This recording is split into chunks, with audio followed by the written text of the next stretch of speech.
It seems like if you boot the game up for the first time, they give you the bike treatment. Welcome to one of my favorite games, Drive Club. Good job. Oh yeah, there was like a bunch of mini achievements. I find this camera extremely awkward. Let me introduce you to one of my favorite games and my favorite racing game from the PlayStation 4. I mean, at least if you don't count the Wipeout the Mega Collection. Let's say realistic racing game. Oh, yeah, this is what it looks like when you crash out. Hey, welcome to Drive Club. Fame booster. Yo, I actually didn't know they had that. I actually didn't know they had an XP multiplier. That's actually something I forgot. The first event that they put you in is on bikes. That is such a weird decision. So this was all, if you're wondering, the 225 stars, that was the main career, and everything back here is DLC. All of the big blocks here is all DLC. And Startline and All-Stars was added later on, which I think are just a bunch of free events that you got with PlayStation Plus, which are actually included in, I think, in the Drive Club Tour and in the DLC. You know, Drive Club was one of those games where I just shut myself into a dark room and started racing. You know, in direct comparison to Gran Turismo, it's easier to drive, that's for sure. But it also means you can drive faster than you might know from a Gran Turismo game, and it just makes it really fun. It is definitely closer to the arcadey. Actually, I would call it simcade, like straight in the middle, right? Because you have realistic car handling. It's just that the cars are super grippy.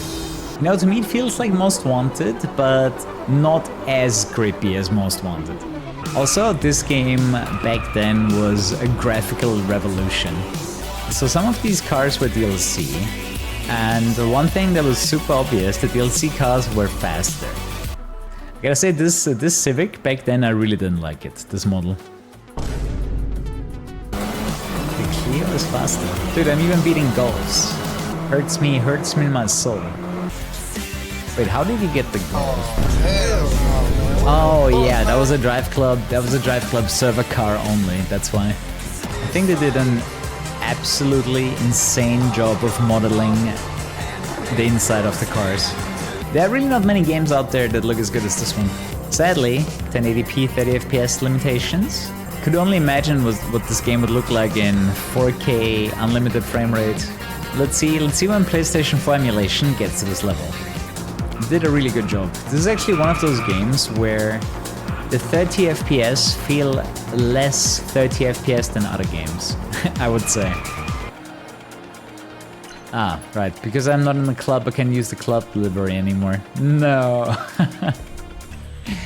I'm playing on a PlayStation 5, but there's no enhancements. So yeah. Actually, I could use my Kuru controller. Let's see. I need to update my controller. Okay. Everything is running on a firmware. Update your HDMI cable firmware. Dude, I had to update my air condition firmware. This is definitely one of those gems. This is one of those forgotten gems that really deserved better and was killed by shitty marketing. Like, you cannot blame some developers for, you know, creating a good game, right? It's not like they created a bad game and that is why it's failed. This is a great game which failed with bad marketing. I'm not sure if they learned their lesson after they ruined so many great racing franchises like Blur and Drive Club, that they need to have their marketing on point, but it's a bit disgusting. It's not a Tesla, it's a Tesla. Right, if I didn't know any better, it's like this car is trying to mock Tesla. I'm just saying it's a very interesting way of typing an I. Because that clearly looks like an L. You can see how much more drifty this car is. See how easy the car starts drifting.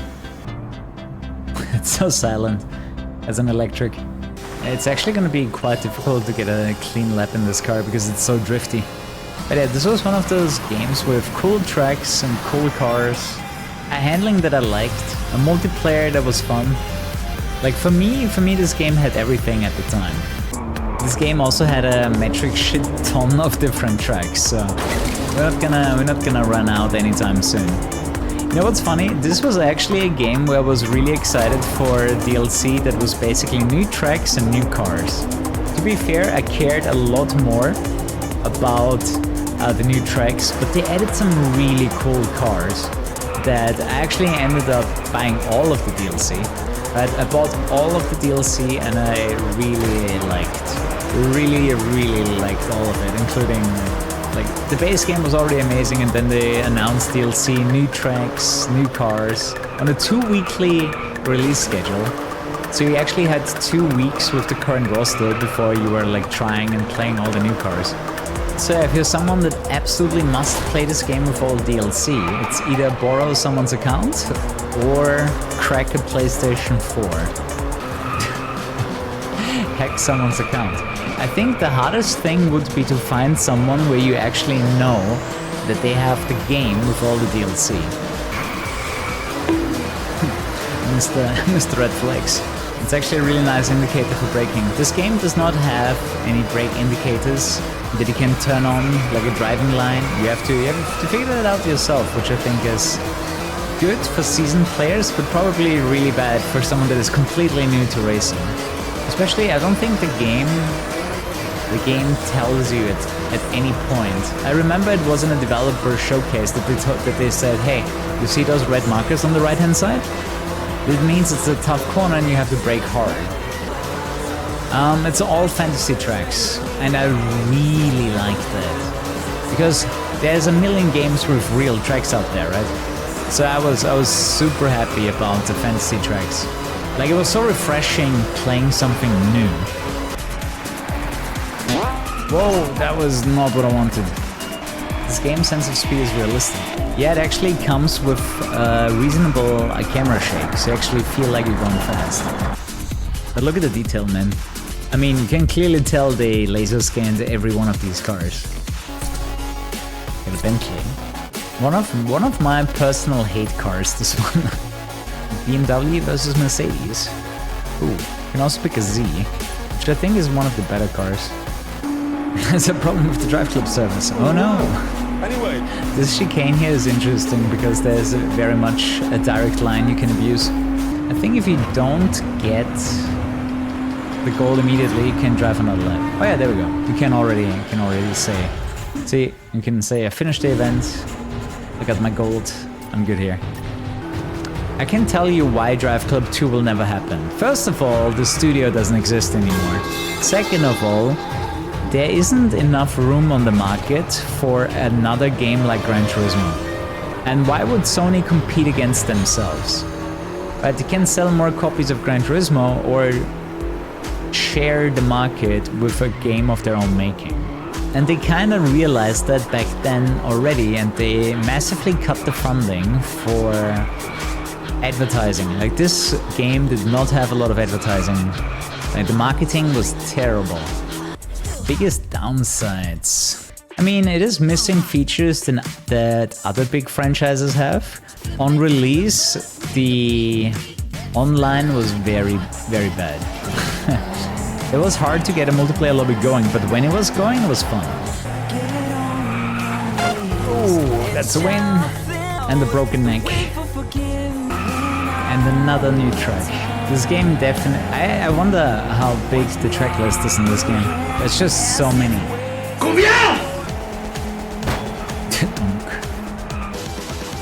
It's so easy to accidentally switch to the silvers. The problem is when you do the silvers, if you do the silvers, you have to do the golds separately. Apparently, this game was so difficult to some people that they introduced a silver difficulty afterwards. So let's see how good I can still drift in this game. Not bad. There's speed zones in between, so you want to be fast. See, this is one of those events where you... Wow. Yeah, definitely need to learn how to drift again. Fun fact. with an update. These are all user-made pictures. Like, this game had a fantastic photo editor, and all of these pictures were made by the community. Oh, the DLC is way harder. That is true. The DLC is way harder. Hill climb. Ooh, new cars.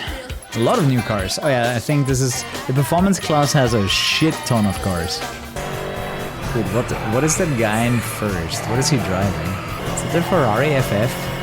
I remember that car being really good and I used it online. The all-wheel drive was super noticeable on the initial acceleration.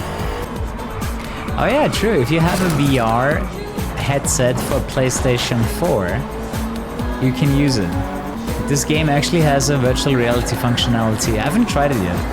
I think it actually boosts the game to 60 FPS for VR. How's your car? Hola. Nice pronunciation, man. Drive Club VR is its own disc. Oh shit! I didn't even know that. So I have to get my hands on a Drive Club VR disc because I do have the PlayStation 4 VR headset. Yeah, I totally agree. Like, Drive Club VR, I actually thought would just be an update for this game. I thought it would be like a third option, right? Drive Club Bikes, and then Drive Club VR. But you're right, VR is a separate thing.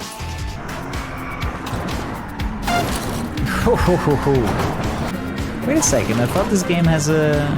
Oh, only if you're out of bounds or off the track, you get a reset. Okay, let's actually look at the replay because I haven't done it in a very long time. So, how do I... Ah, there we go. Can make some really good looking snapshots in this game. Oh yeah, true, you can change the filter. Did that work? No. I don't know what I just did. Yeah, you can change the filter and then it applies to the rest of the race. But I mismenued there. This Porsche is insane. It was always used online because it was so good in this class. This livery, the blue and orange. Where did I know this one from? For GT, yeah, there we go. The Golf is better. Did anyone ever put the Golf livery on a Golf? Good question, and I don't know. Hey guys, Kuru here. Check out Instant Gaming for cheap game keys. Click the link in the description below. Transatlantic Cup. Ooh, there's some sick cars here. They actually added a lot more cars into the late game, which makes sense. People prefer to drive fast cars, myself included. Let's kick it off with an F50. The interior of the F50 does look a lot less old than the 40. Ooh, that was close. Goofy rear view mirror. True, I haven't really paid too much attention to it. And once again, getting raked by... Actually, it's a roof in this game. There's no Porsches. Because it was 2014, which means EA still had the exclusive rights to Porsche. Come back. Ah shit, I missed the clean lap. This is actually one of the hardest tracks to get clean in my opinion. We need 104, which means... Italy versus Germany. Ooh, do we get to? Yes. It's time for the hypercars. Okay. This is where I found my new favorite car. It was this game. And I was so excited when they added the FXXK as DLC to this game. Oh yeah, that's the sound. That's what I like to hear. It wasn't the fastest car online, but it was one of the grippiest. And sometimes grip alone is enough to make you win. Would I want Drive Club 2 to be like this? Absolutely. I mean, obviously you can add new features, but I think everything this game had should be in there. Dude, the hypercars are so damn loud. Yeah, sometimes you can make everything right and then it gets fucked over by the advertising department. It is criminal that a game as good as Drive Club died. One of the most undeserving deaths in video game history. And there's a 12C pre-order. Ha! Look at this! I pre-ordered the game. This car is proof of it. And every car has a beautifully designed interior. Did you see his hand motion as he was about to shift? Like he's getting ready. Here he comes. Acceleration. Oh wait. Well, I just needed a top 3 finish. I have 100%ed the entire game, including bikes. It's alright, but I feel like unless you're a biker in real life, you don't care too much about bikes. I'm actually surprised you can make biking games because of the much smaller fan base. Right? Like racing is already a niche, and biking is a niche of a niche. Honestly, I really want the Ferrari whenever I drive one in Drive Club. The next time I have house money, I'll consider getting one of these. That is true, there was more content in the DLC than the main game, which made the DLC really good value. Honestly, this might be the only game where I've seen this car. It looks like a burnout car. But it's real! Look how drifty it is. It's supposed to counter, you know, the quickness of this car, making it a bit more drifty. It's an asphalt. Wow, it looks really ass from the inside. This is definitely a car made to be fast. I'm very surprised I didn't get a penalty there. Yeah, this game is nearly 10 years old, and so is the PlayStation 4. I'm so old. You know the crazy part? When I am 59 is when I've paid off my house. Okay, that's DRS. I think curse is the A button. Yes. So we do have mouse. When you brake the DRS auto stops. I'm actually terrified of this car when it's using DRS because it loses so much grip. So yeah, since it's a kinetic energy recovery system curse, braking does fill it up again. Right, like nitro exists, or boost, like you have it in so many racing games. Like even on jumps you notice when DRS is on. Okay, now. Speed up, DRS, and curse, let's go! Fun car. Forces you to use 2 extra buttons. Also a DLC car. Isn't that this fake hypercar? The Lycan Hypersport? Like they built it, but it wasn't as fast as advertised or something. I remember some controversy around this car. No, I know the Devil 16 was the actual fake hypercar, but wasn't there some controversy around this car as well? Like the interior looks terrible. Like that dashboard looks bad even to a gamer. Ah, it's so bright. I don't even want to brake. 2 rounds championship. Okay, we could bring the really big weapons. That car had the lap record for most tracks because it's so stupidly fast on acceleration. And fairly hard to control. Like I'm trying not to slam down the gas. Wasn't this car like 1,000 horsepower on 1,000 kilos? I forgot the exact values for this car. Whoops. Well, just getting to the finish. Motherfucker! Classroom. Dude, I hate this track. Second fail. This thing is fast, but as I said, really hard to control. Yeah, that one has a... Whoa! Pretty cool looking interior. Oh. At least you can utilize the wall hits as a slowdown. Okay, I think this time, yeah, we're gonna take the Savage Rival GTRS. Which, I don't know, it kinda looks like a family car with all the glass on the roof. I mean, you can get 4 people in there. It is a speedy family car. For rich people. See, this is actually one of the better looking cars from the interior. Oh, dude, how did they make that? How did they get through there? It's kinda nice. I haven't like played through the entire game in quite a while, like actually having a new save file. Alright, best top speed, actually the Caterham. Yeah, the green livery is better. But yeah, this is one of the grippiest cars in the entire game. Nice driving. Feels like I'm riding an LMP and everyone else isn't in their track cars. I gotta say I never liked the brown interior. I feel like there's much better looking leather out there. Man, Even the hole in the back is brown. Regret was the last DLC car. True, it was like Finish Line or something. You're right, it was Finish Line with this car. The Venom Hot Lab. So, that's the event everyone was afraid of.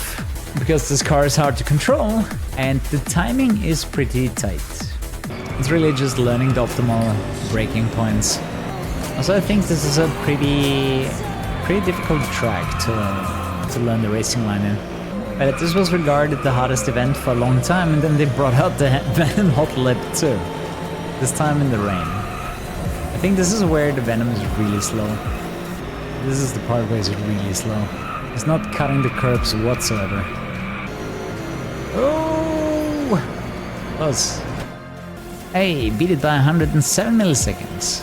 But yeah, not that hard once you get accustomed to the game and you've done it a few times before.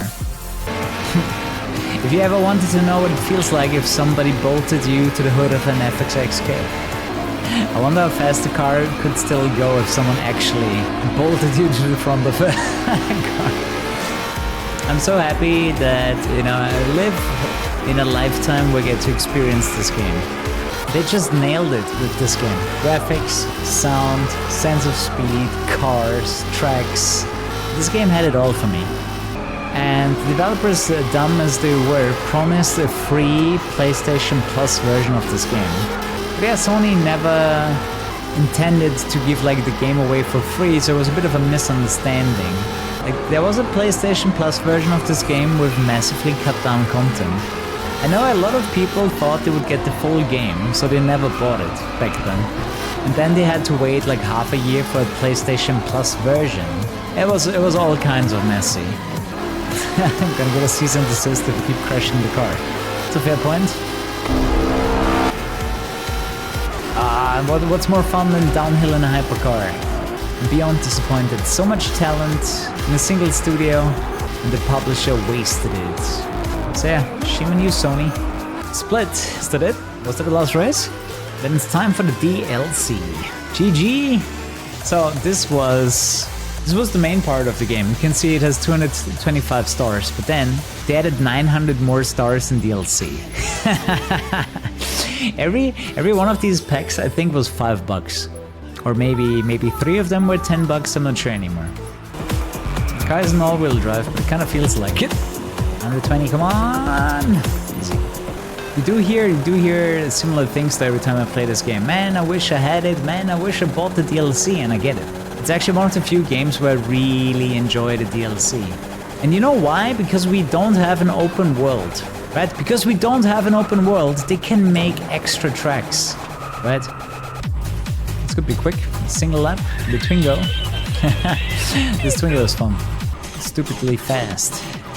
And it doesn't look like a car that would have a lot of grip, but it does. It has so much more grip than you expect. Renault Twin Run. Because it has 2 engines. Not really, but I'd like to think that's the case. It's so stupidly grippy. You really have to get used to this car, it feels different. I would actually argue that this has more grip than it should. Alright, let's not ruin the first corner again, and we should have a good chance. It drives so weirdly. You don't expect it to drive the way it does. Holy balls, dude. Like, I actually have to do less in this car. At least I was faster. See what I mean? Holy shit. Like, it suddenly gets this burst of grip that is so unnatural. One more. Bonk for the finish line. Oh yeah, I can bring the P1 GTR. Direct nerds. Feels good hunting them down. I thought it was the handbrake, mother. Fucking hell, dude. Like, I pressed down the curse button and I hit the handbrake. So I wanted to show you elements for, there we go, for the rain races. You know, Drive Club is another one of those games, hey, Rainbow, where I feel like it's gonna be very, very hard to find another game like it. You know, this might be a one-of-a-kind experience that you can only get in Drive Club. Well, the car is definitely more slippery in the rain. case you're wondering, you do have different physics during the rain. I think during the snow too. Dude. Oh, new track, let's go. And it's raining again. Actually, it's snow. Never mind. Woohoo! Look at the weather effect, man. Well, is like a snowy rain or is it just rain? I'm not sure. I guess it's just raining.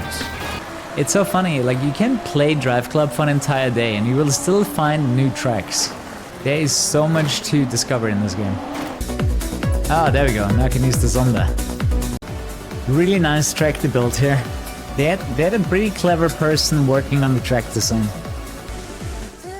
Fuck. Very dead. This took you 2 days to complete. Give me another 2 minutes. Fuck.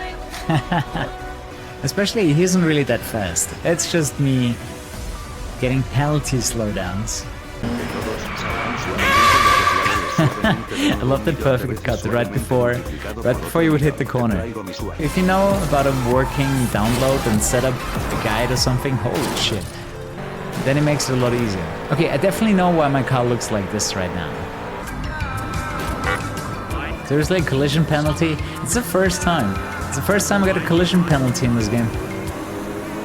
Dude, I don't see anything. This car is so far down and I have this tower of a car in front of me. Can't cut too much here. Oh, fuck. Ah! Hard to control this car. Hey, this is Ronnie. His green-yellow livery. I would recognize that anywhere. I don't think that the opponents are actually rubber banding, they're just driving really well. Especially in the DLC, they increase the difficulty over the original game. It becomes quite noticeable. Audio rate in Scotland, let's go. Especially the rain, the game looks so good in the rain. You know why it looks better than modern racing games? They nailed the lighting. And it only becomes more obvious when it's raining. I totally agree that lighting is like 70% of a game's graphics, especially racing games. That's one of the ways to really distinguish yourself graphically. But they haven't managed to copy Drive Club's graphics. It's so crazy. Like 9 years later, and they still have not managed to make something look as good as this game. So the hardest event in the entire game, version 2. The Venom Hot Lap, but now it's raining. It's basically the same event, but now it's raining, so the car is more slippery. A lot more slippery. The V8 at least. Is that really a V8? I mean, most of these make like 1,000 horsepower, so turbocharged for sure. But to be fair, I don't know, maybe it's just an insane natural aspiration. But I don't see how a V8 would make 1,000 horsepower without turbos. I was ahead of the gold medal there for a while. Honestly, it's more about throttle control than anything. Just avoid that the car is wheel spinning and get, you know, smooth around the corners. I think we got it. Destruction. Clean. Very, very clean. Man, this livery is ugly. Who thought blue and magenta is a good combination? 3 more. Ah, my eyes, dude. These stupid tunnel effects, man. And there goes the resale value. Good luck playing Drive Club without touching any of the cars. Dudes, can you drive properly? It's so much harder to drive in this camera though. Ah, so much rain. Apollo vision. Dude. Dude, this is insane. Like, good luck seeing the track here. How is it for the viewership experience? How well do you see the track? Just have to get used to the button that is actually used for it. Dude, that driving just now. Level up. Hey, now we unlocked the P1. After we won a tournament in the P1 GTR, we unlocked the P1. The overshoot there. The cool thing is, all of these events had a leaderboard. Like, you were comparing yourself to the world all the time. And I really enjoyed when I got top 10. And I actually had a few top 1 times in this game. It's a big boy VW. Yeah, this is like a 650 horsepower W12 engine. Or was that? Actually no, there was another Golf. I remember they were selling this car for over £2 million. I wonder if anyone ever bought it. Okay, that was the Turbo Trophy. I'm kind of looking... We have 8 more DLC packs left. At this point I'm picking events where I like the cars. What's that car in front of me? It reminds me of the remake, but I'm pretty sure there's no remake in this game. Is that another Peugeot Onyx? I know there's no remake in this game. Man, the close cam is genuinely close. You know what this reminds me of? The ROM. And the ROM you also had like the camera being so damn close up. It is a remake, never mind. It is a remake. Enraged indeed. Oh, true. There's a shout out to Motorstorm. They actually brought the Wombat Typhoon to the game. And the cool thing about this car, it can corner cut without any penalty. They put a lot of love into this game. This car actually has straight up boost that charges over time. The thing is, although you can take shortcuts, there aren't really too many shortcuts to take on this event. There's some other events where you can really abuse it. Sadly, you can make the car explode by boosting too much. That'd be a nice gimmick. Like burning an entire nose bar makes the car explode. That would have been a nice shout out to Motorstorm. I have the bigger spoiler, therefore I have the better car. Move. Okay, this car is insane. So much downforce. Feels more like a touring car than GT3. And he ruined my clean sector, you bastard! That was the biggest crash we had in the game so far. As always, it's been a pleasure entertaining you guys. Hope you had fun. So sleep tight, do come back tomorrow for more. And good night.